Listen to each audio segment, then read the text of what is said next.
To reiterate, a total of approximately 19,000 people were evacuated from Kabul over a period of 24 hours that, of course, ended early this morning.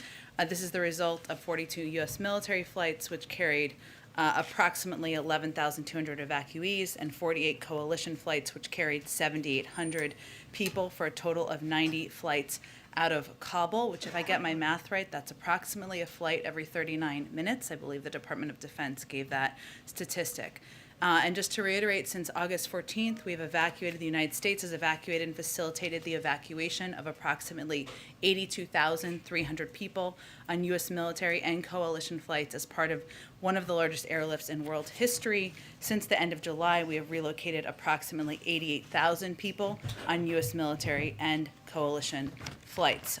Two other items unrelated to that topic. Today, we've announced new actions to help protect vulnerable tenants and landlords. For months, the administration has worked to speed up the delivery of emergency rental assistance, as we've talked about quite a bit, and help keep American families safe and in their homes.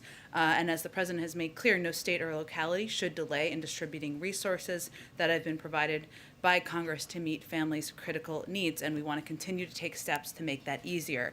So today, the Treasury Department is strengthening existing guidance and implementing new policies to ensure that state and local grantees can further accelerate the distribution of ERA funds to struggling landlords and renters most at risk of eviction. Specifically, they're providing explicit permission for grantees to use self-attestation without further documentation of their economic circumstances, to give you a specific example, in order to speed the delivery of assistance to households in need during the public health emergency.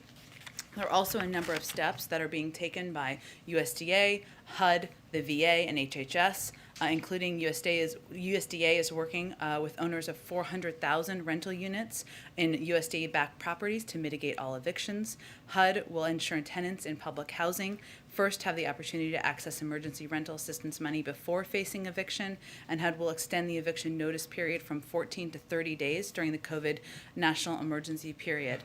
And the VA will expand rental support to at-risk veterans and their families from just 7 states to now all 50 states and the U.S. territories. So this is just some of the examples of steps we're taking. Amr, go ahead. On Afghanistan, there seems to be a disconnect. Veterans organizations, refugee advocates are saying that Afghans with visas are risking death and facing beatings at the airport. And I hope I'm framing this right, but there's been the sense that I've heard, I think, from you and others in the administration that the Taliban is by and large met its commitment to allow people with the right papers onto the airport. Can you try to help Americans that are seeing and what seems to be a disconnect between these two different statements of what is happening? Well, first let me say I wouldn't see it as a disconnect, and let me explain to you why. I noted earlier that, or we put out earlier today, that 19,000 people were evacuated. The vast majority in a 24-hour period. The vast majority of those were, of course, Afghans, as you know by the numbers that the Secretary of State just put out. That does mean that a great number of people are making their way into the airport and onto flights to evacuate from the country. There are certainly cases and incidents, and we have heard, you have reported, where individuals are not getting through that should get through. And we are approaching those and addressing those on a case-by-case basis as those are raised. But I would note that again, 19,000 people in a period of time. The vast majority of them are Afghans, SIV applicants, individuals who have the appropriate paperwork to evacuate, and that was just in a 24-hour period. Can you give us an update on where things stand with the President and the coronavirus origins review? Sure. I understand he's gotten a copy of the 90-day report. Was there any conclusions that the IC was able to come up with? Sure. Well, let me confirm for you, as you noted, he did not just receive a copy, he received a briefing yesterday on the 90-day Origins report. It was a classified briefing, so of course that's not information we would provide publicly.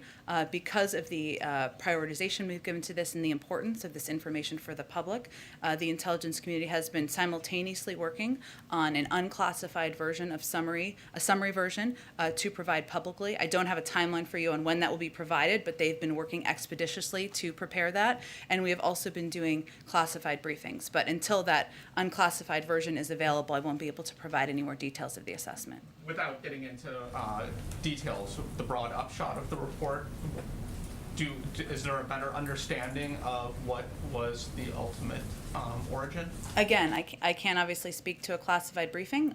I know you are eager to receive an unclassified summary. That is something the intelligence community has been working to produce, and as soon as that is available, it will be put out publicly from the intelligence community, from ODNI, and we will also ensure you all have access to it. Go ahead. Thanks, Jen. Secretary Blinken just said, and Jake Sullivan said the other day, that even after August 31st, that the U.S. government is committed to helping Americans and Afghans who are still in the country eligible to get out safely.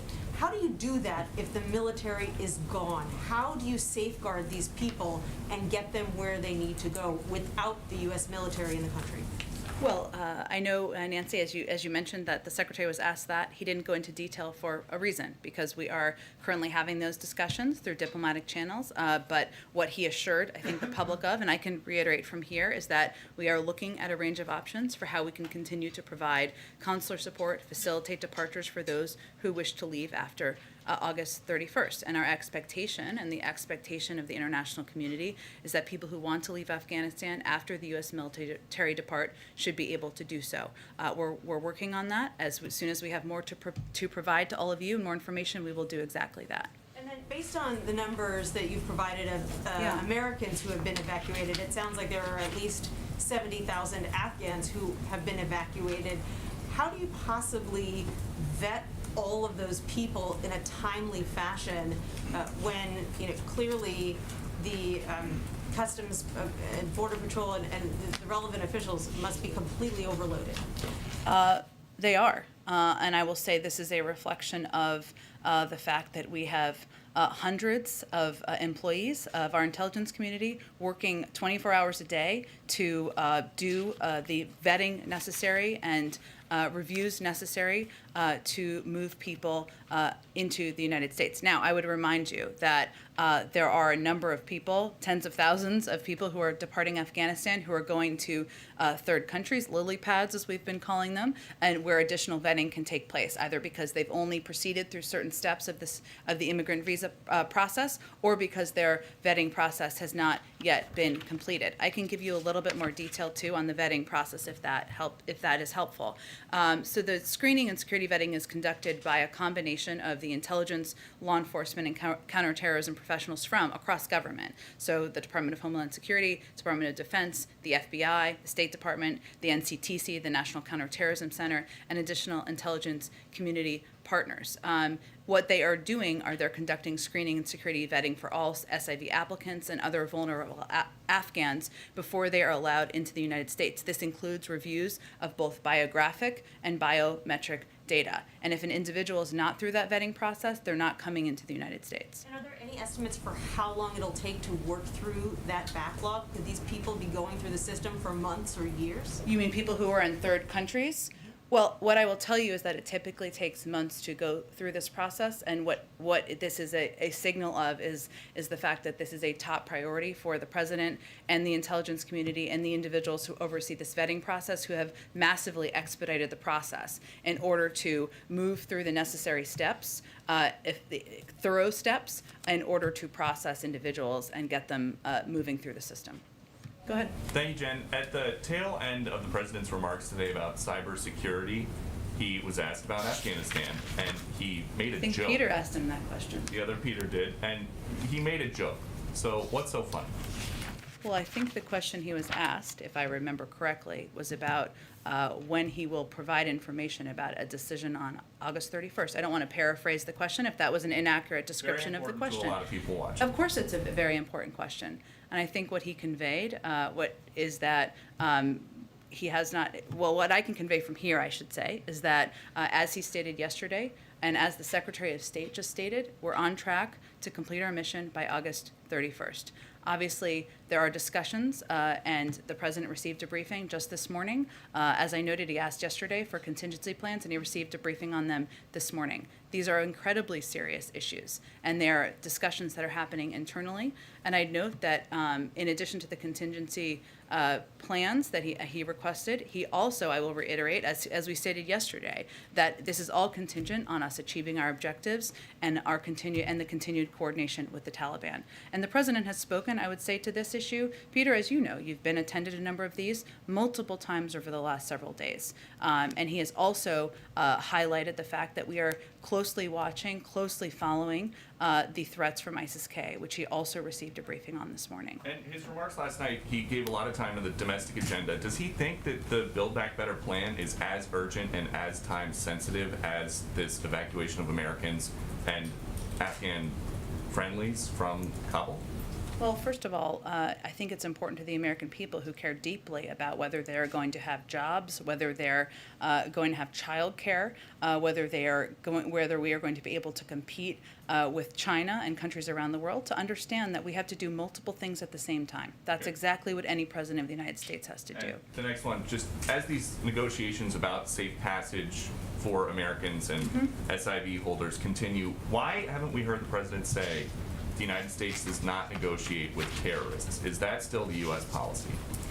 Well, of course it is, Peter, but I would also say that there's a reality that the Taliban is currently controlling large swaths of Afghanistan. That is a reality on the ground.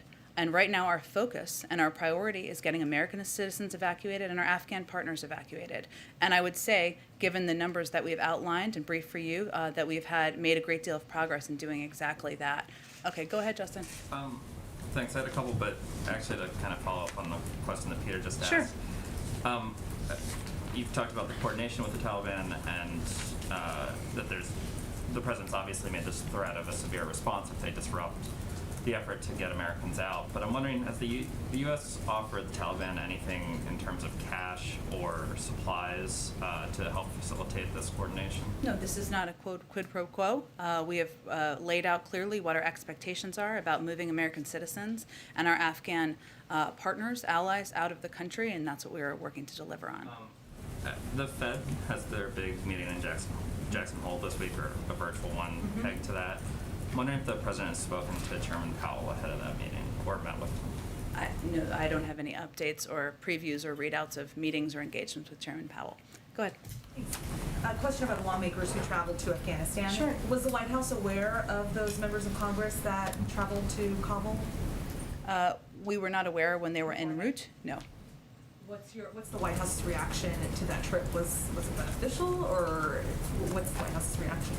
Well, our guidance continues to be to all American citizens, including elected officials. This is not the time to travel to Afghanistan. And our focus, our objectives, our resources need to be laser focused on evacuating Afghan partners, evacuating American citizens, and that's best done in the hands of the Department of Defense and State Department professionals who are on the ground. One more. The 31st, of course, is the deadline for the drawdown, but when do the gears shift from evacuation mission to withdrawing troops? Well, I noted a little bit earlier that the president was briefed this morning on contingency plans and continues to have optionality should he decide to change plans, even as we are on track to complete our mission by August 31st. I would also note that my DoD colleagues have put out some information about steps that are being taken. So as we've made consistently clear, commanders on the ground are empowered to make any adjustments as they see fit, when they see fit. That includes changes to the footprint. To that end, they confirmed last night, I believe it was, that of the departure from Afghanistan of several hundred U.S. troops. These troops represent a mix of headquarters staff, maintenance, and other enabling functions that were scheduled to leave and whose mission at the airport was complete. It does not have an impact on our mission at hand. Go ahead. No, just following up on Afghanistan. Sure. People traveling there. The LA Times has a story saying that a group of students and their parents are in Afghanistan. Do you have any more information on that, or is that I Is that do a not, who true have story? recently traveled into Afghanistan. Who are apparently stranded in Afghanistan after having traveled there. I don't know for certain that this is a I legit certainly story. don't have additional information on that. I know, as our Secretary of State just noted, when he went through a thorough summary of American citizens and our contacts and our focus over the last several days, he gave an update. I'm happy to take their information if there's something more detailed you have. Terrific. And then just on another issue, Mm-hmm. on the Fed, we're all waiting for some news about Fed appointments. Can you give us any kind I've of heard a that. timeline for a decision on that? Is there any, can you give us any guidance on? I don't have when any it's- guidance for you on the timeline. Okay. Go ahead. Oh, go ahead. Just Yeah, real quick, go- I'm so Oh, sorry. sure, go ahead, go ahead. So, on Afghanistan, and we just heard from Anthony Blinken that 45 to 46% of those evacuated have been women. Yeah. There's been a lot of consternation about the plight of Afghan women going forward. I know this is an issue of concern to you as well, but can you say what provisions you're making to ensure that, women are actually sort of an equal part of that population that is being evacuated, and it's not quite representative for the population? Sure. Well, I know that our Secretary of State spoke to this just a few minutes ago. But what I can reiterate or add to, I suppose, is one, we are going to continue to work with the United Nations and our allies and partners around the world to continue to provide humanitarian assistance and a range of assistance to Afghanistan, even when we don't have a presence on the ground.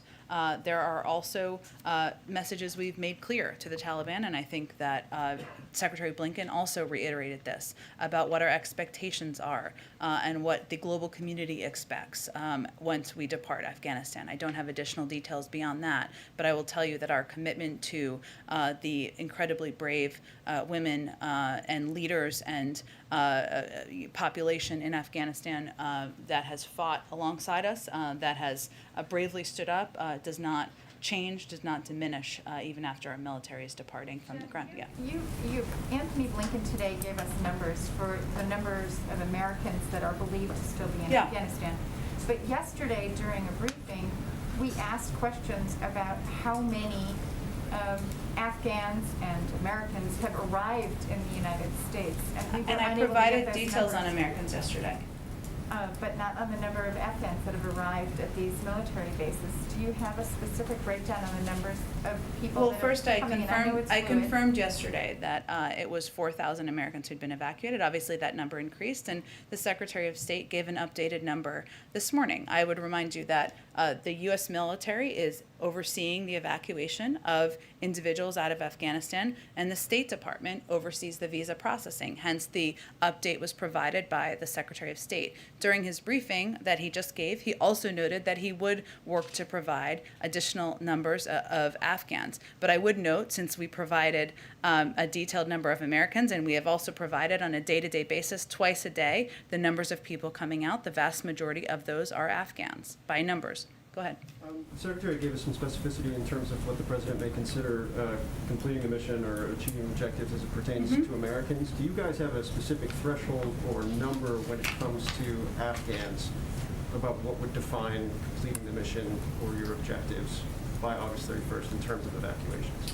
We've never put a cap on the number of special immigrant visa applicants, the number of individuals who can apply for our variety of programs that are overseen by the State Department. And I'm not going to put a cap on that today. I'd also note that, as the Secretary of State said, we will continue, and we are continuing to look at a range of options to provide support and to provide a means for departing Afghanistan even after our U.S. military departs. So there's nothing where you guys are looking at maybe the existing SIV backlog pre-August 14th and saying we want all 18,000? We are not putting a cap on the number. We are continuing to work every day to get as many people evacuated as we can. And just one more quick one. You guys have been very clear in stating these numbers are Americans that want to leave. There are clearly Americans, many of them dual citizens, who are also choosing not to leave. Yeah. What is the level of concern inside the administration about dual citizens or American citizens who choose to stay in the country at this point? Well, I know this is very hard to understand for many people sitting here, and I think this is why you're asking this question. Or not sitting here even, I should say, people who watch your watch your shows or read your newspaper. But the many of the people, we suspect, many of the people of these 1,000 contacts are dual citizens. Some, as Secretary Blinken noted, are people who may not be ready to leave for a variety of reasons. Maybe they have an extended family there. Maybe they've spent their entire lives in Afghanistan and they have not yet made the decision to depart. Maybe they're working on a range of projects. They're not ready to leave. I know that is hard for us to understand as we're looking at the images, but for many of these Afghans, this is their home. And yes, they are dual citizens. Yes, it is absolutely our responsibility to make sure we are reaching out to them multiple times. We are providing opportunity. We are finding ways to get them to the airport and evacuate them. But it is also their personal decision on whether they want to depart. Go ahead. Could I just follow up a little bit on some of Nancy's questions about Sure. refugees? Yeah. So first, you talked about the vetting that's going on outside of the United States, out after they leave Iraq. I'm sorry. Oh, not out. Afghanistan. I didn't mean to imply outside of. Well, some of it is happening in Qatar, but some of it is happening here. Okay, but I mean, it's before the people come to the United States, right? It's Yeah. happening before they arrive. Yes. So a lot of that vetting, some of the pace of that vetting is within your control. You can add more people, you can add more interviewers. And we have done that. But a lot of it is not in your control, right? Like somebody comes to you with no documents. It takes time to figure out where's the actual birth certificate. It takes time to find documents that prove 10 years of residency. It takes time to get the kind of proof that the FBI and some of these agencies Sure. like to use. So, does that all add up to refugee camps in these transit centers across the globe with tens of thousands of Afghans sitting for months, years, whatever? I mean, it doesn't sort of add up to those of us who sort of have seen that process. Back in 2015, when you were in a previous administration, one of the things that you guys argued was that the refugee community in particular was the most vetted community of people entering the United States, and you pointed to the fact that it takes a year or two for the typical refugee to sort of meet that burden. So I guess the question is, how can you possibly not have this, and where are you going to put these people? So, okay, there was a lot of questions wrapped up in there. Let me do the best I can here. No, it's okay. I mean, all good questions. First, I would say, even prior to the last month or two, we took steps to expedite processing in the SIV pipeline. And I would remind you that for quite some time, it was a program that was frozen in March of 2020, and hardly anything was done for policy reasons, in part by the prior administration. It wasn't a program they necessarily supported, and also because of COVID. So we worked to expedite and actually had some success over the course of the few months in the spring, even before evacuation flights took place, to do exactly that. As Jake Sullivan said the other day, it was also not a program, to your point, that was planned for speed because of all of the requirements, because what Americans should also be assured of is that there is no one coming in through any of these programs who has not gone through a background check process and has been vetted. That is our responsibility to the American people, and one we will abide by. Hence, we are incredibly grateful to these third countries who are providing a place for a number of many tens of thousands of people to be for this period of time. And we have put a wide range of staff, personnel, and others on the vetting process from a range of agencies to ensure that we can take steps to expedite as quickly as possible. You're right that some of this is dependent on documents and is dependent on information being available. But I will just close with, and then I may have missed some of your questions, but this is incredibly difficult. We're very clear-eyed about that. And these Afghans, many of them who are departing, who are still in process, made the decision, and we made the decision too, that evacuating them because they are vulnerable, because their lives are at risk, and moving them to a third country, even if they are in transition for a period of time, is preferable to their lives being threatened. And one more question here Sure. is that, okay, so assume that the people that are vetted, once they're vetted, Yep. they come to the United States. Yep. Is it the commitment of this administration that all of those people, 100% of the people who have gotten through the vetting screens, obviously there might be some that fail and won't come to the United States, but that all the people that come are going to be granted legal permanent residency and a path to citizenship in the United States? Or is it possible that some of those people will have to apply through other programs and could be deported back to Afghanistan? Well, once individuals arrive in the United States, they will be eligible to apply for asylum or other available immigration pathways, which have as a condition additional screening processes and procedures. So no, we can't guarantee anyone anything. But certainly we are also working with a range of countries around the world to ensure there are safe places for individuals who are fleeing from Afghanistan, have safe places to be. You wouldn't see a situation where you might reject somebody's asylum application and send them back to Afghanistan? I don't anticipate that being the plan. Go ahead. Thanks, Jen. Is the White House aware of any other members of Congress who are planning to make a trip to Afghanistan at this time? I don't have any more information on that, no. And have you learned anything about sort of how they made this trip, how they were able to get into the country? Did they show up on any manifests or anything? Do you guys have any more information I on think that? you should ask their offices that question. Hey, can I ask you a question on cybersecurity Sure. in light of today's summit? Does the White House believe that the private sector can make sufficient cybersecurity improvements without government mandates, or do you believe that Congress needs to pass legislation mandating reports of cybersecurity incidents to sort of better address this situation? Well, we certainly have made clear that we expect private sector companies to report when they have experienced a cyber breach. We have worked in partnership with some to address these cyber breaches, and also there is an impact on the American public in many cases.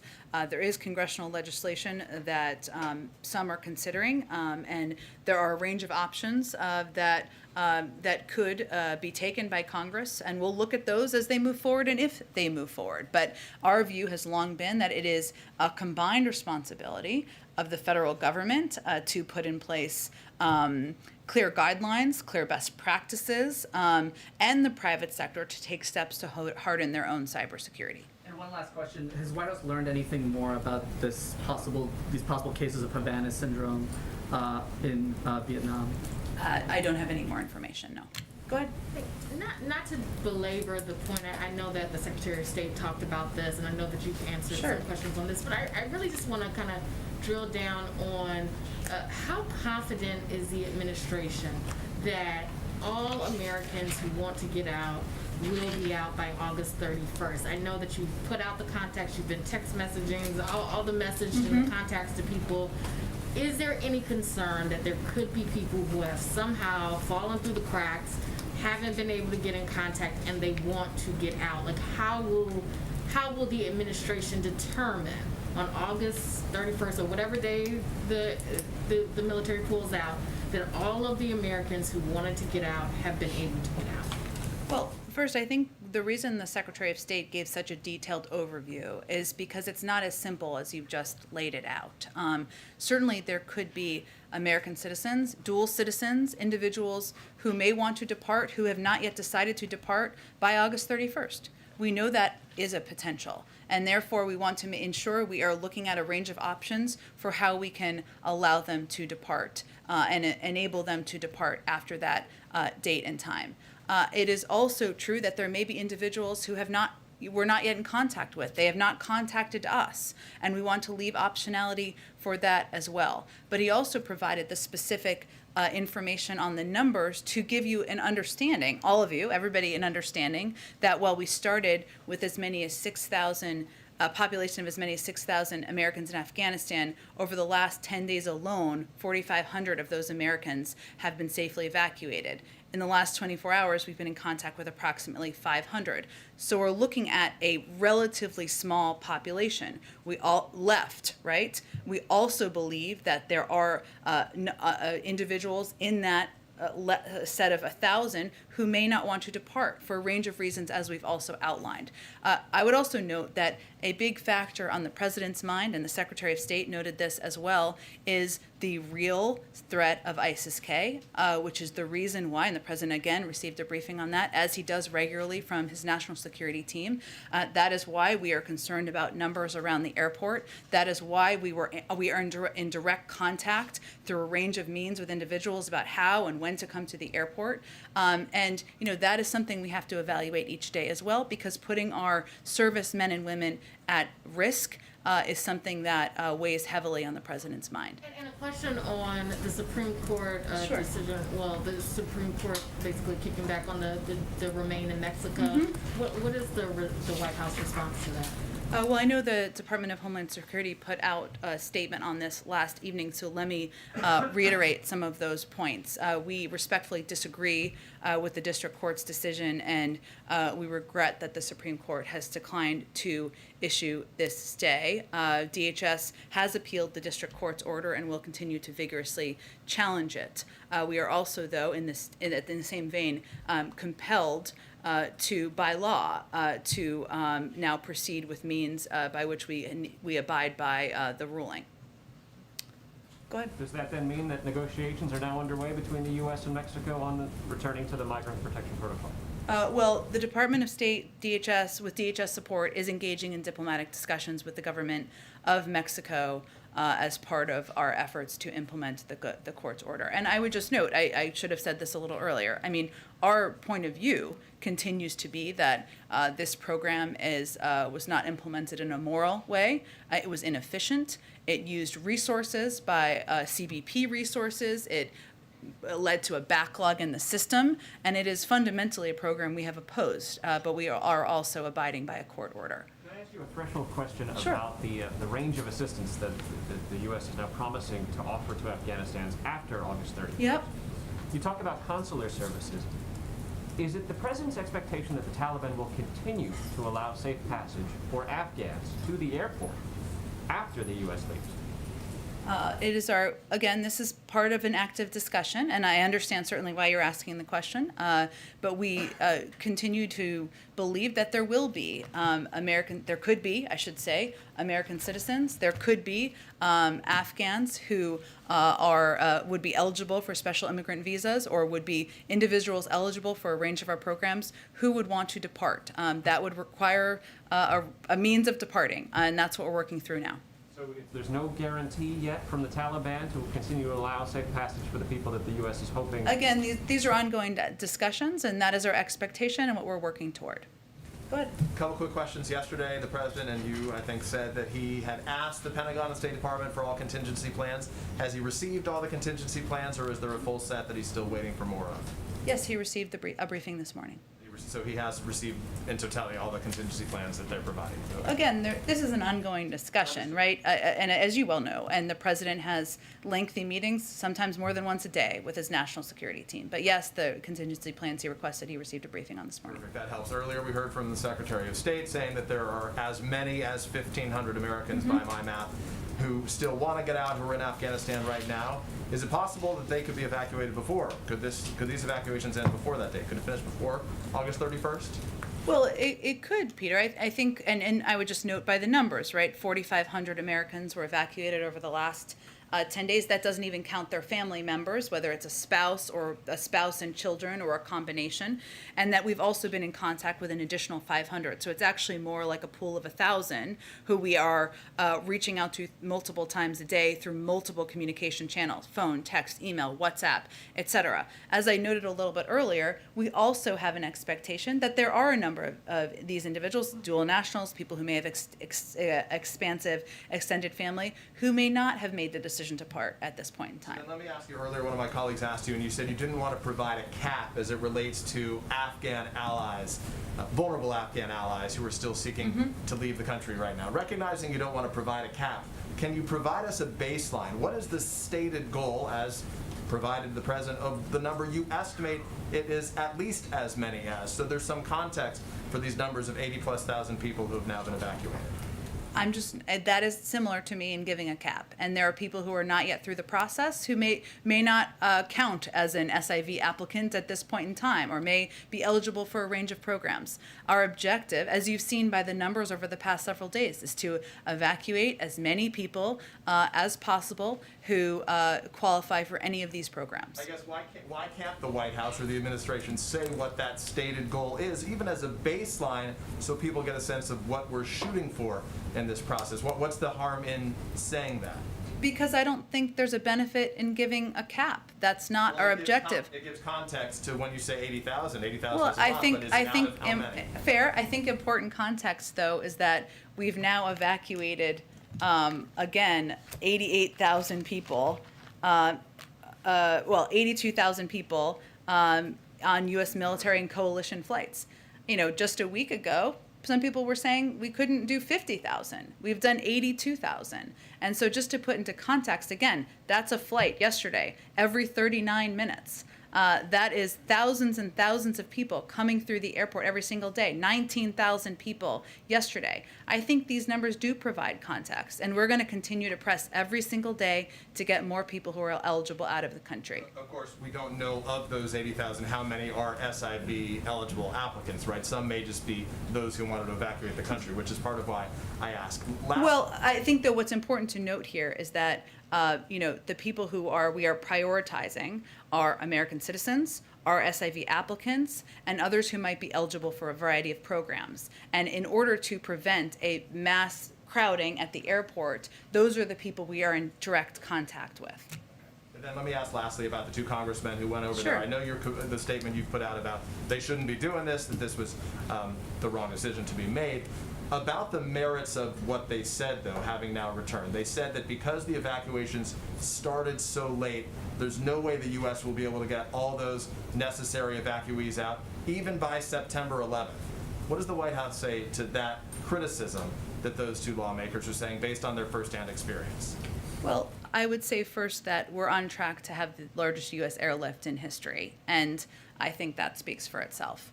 Go ahead. Hi, can you speak to what a colleague is reporting, that the administration plans to recommend vaccine boosters at 6 months, not 8?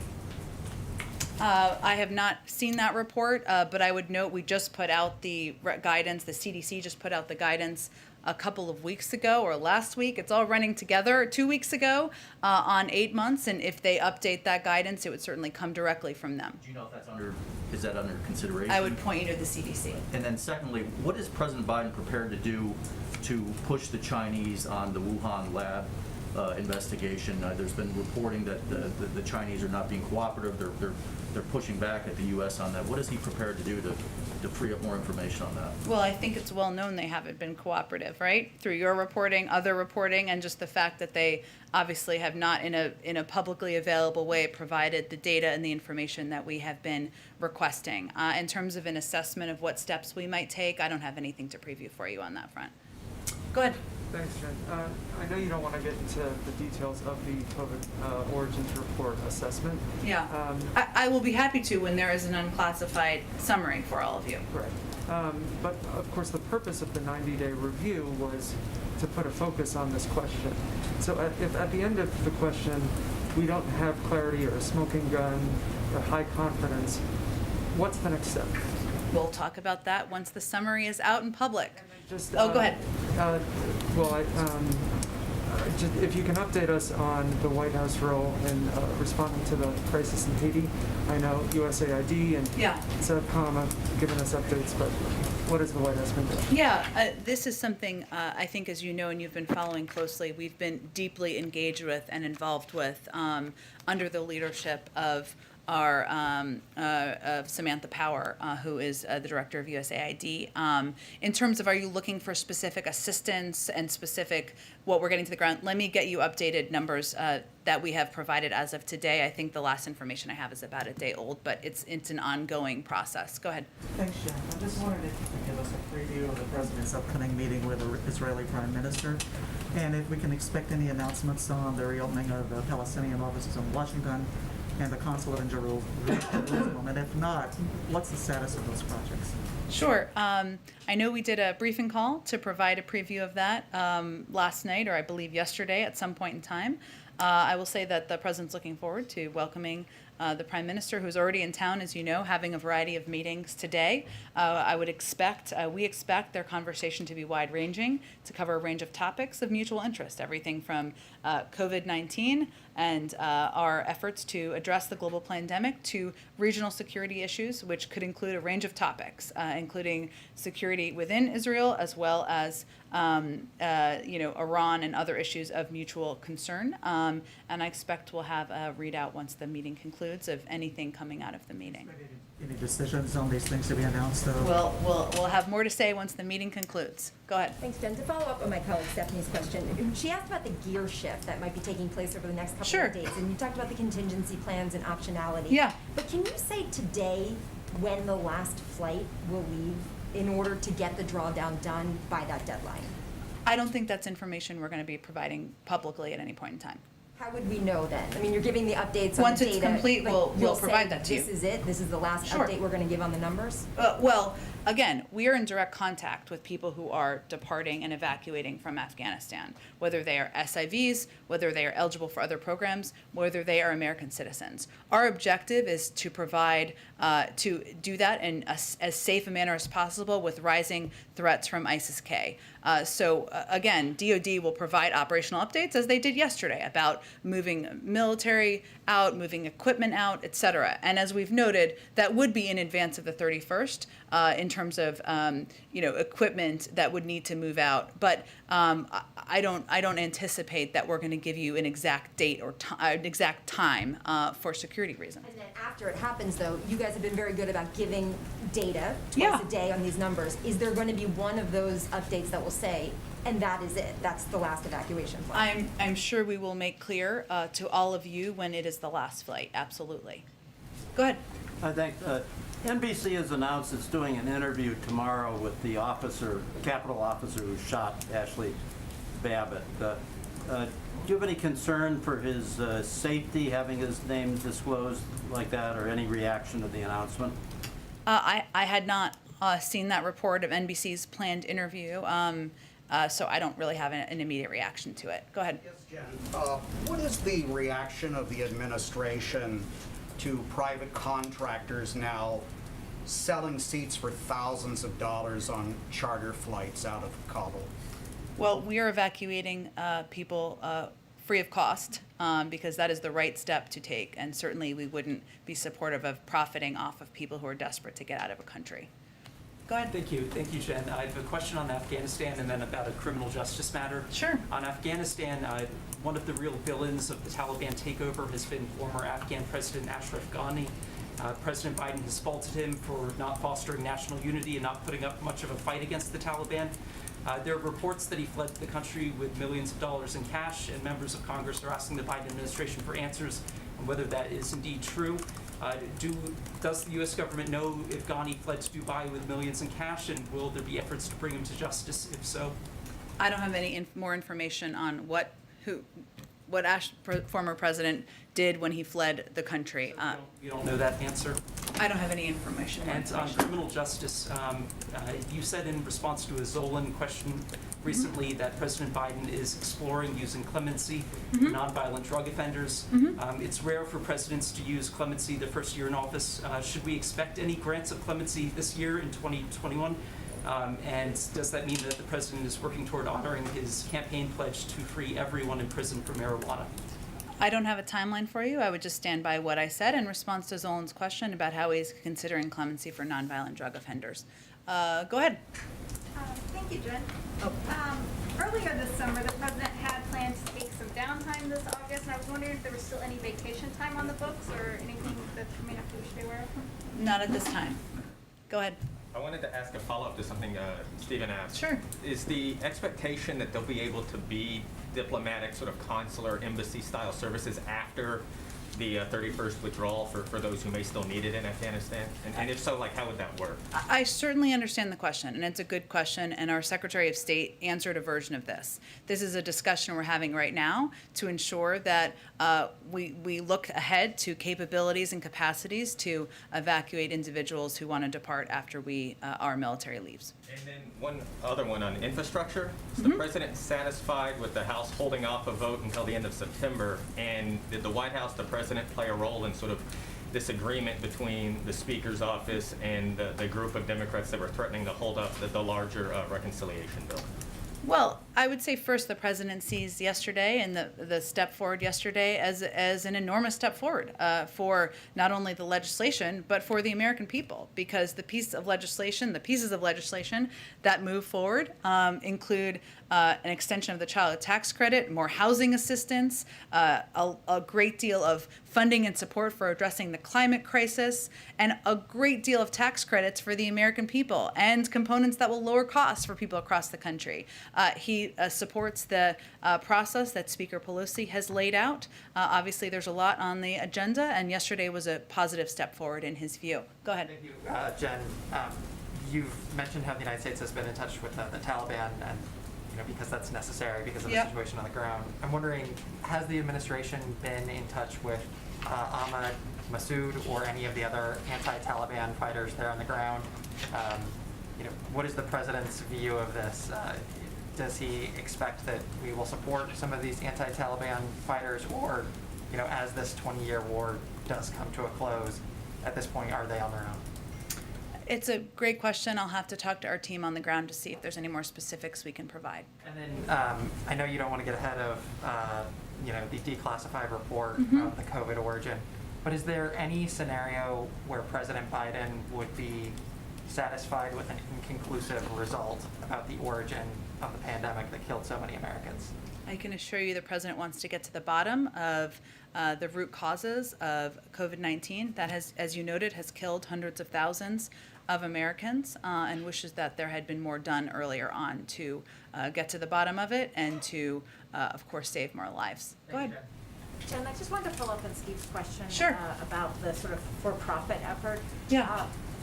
What is the administration doing to kind of protect people from exploitation? Given the desperation, there are reports that the defense contractor, Eric Prince, is offering seats on a plane, evacuation plane, out for $6,500.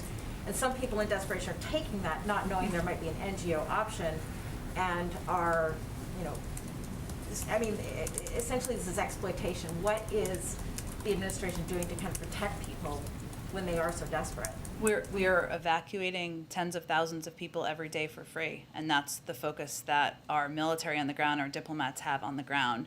And if you're asking me about consequences or additional steps, I will have to check and see if there's any additional steps. Could you comment specifically, though, on Eric Prince? I mean, he has already made so much money from the Afghan conflict, and now in these sort of final waning days is once again essentially exploiting people in order to make profit. I mean, what is the position of the administration that this is taking place as you are offering flights free of charge?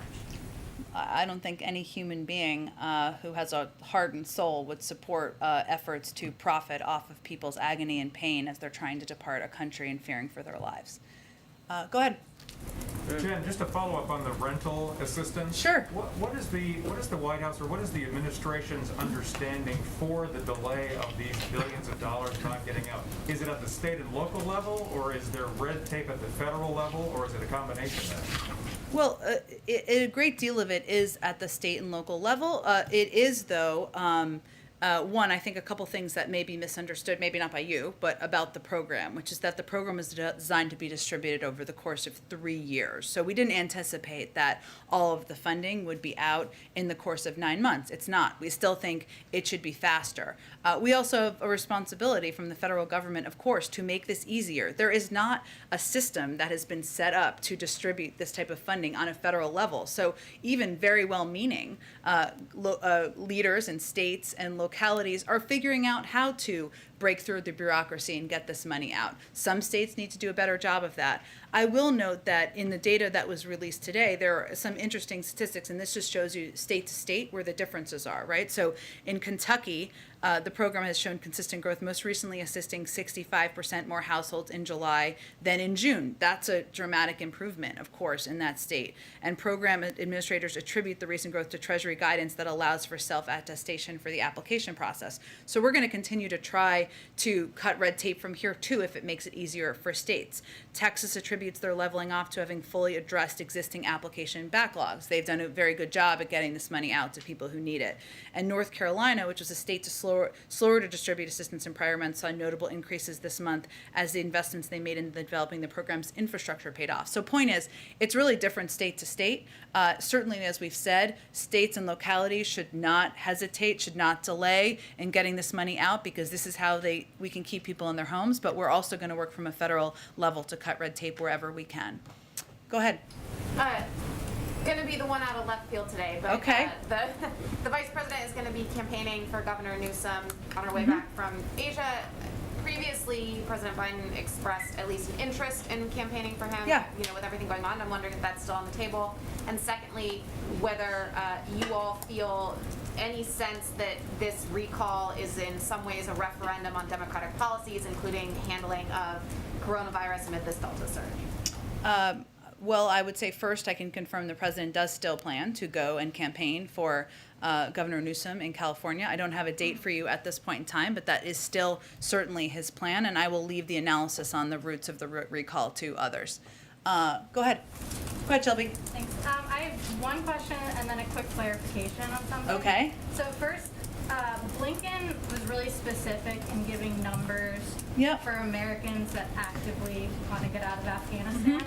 Has the State Department made direct contact and confirmed with all American citizens that they might want to stay in Afghanistan, or is the assumption that if they haven't contacted the embassy or the State Department that they must not want to leave? Well, I would say first we've sent out, as Secretary Blinken noted, 19 messages to American citizens over the course of the last few months. We've also done a great deal of outreach and advertising, providing information for anyone who wants to leave, including the offering of financial assistance in recent weeks for people who want to leave Afghanistan. But what I also would note, and this is an important caveat, it is possible there could be Americans who have not yet contacted us who we don't know about. And that's why we want to leave optionality, because of our responsibility to help these Americans depart.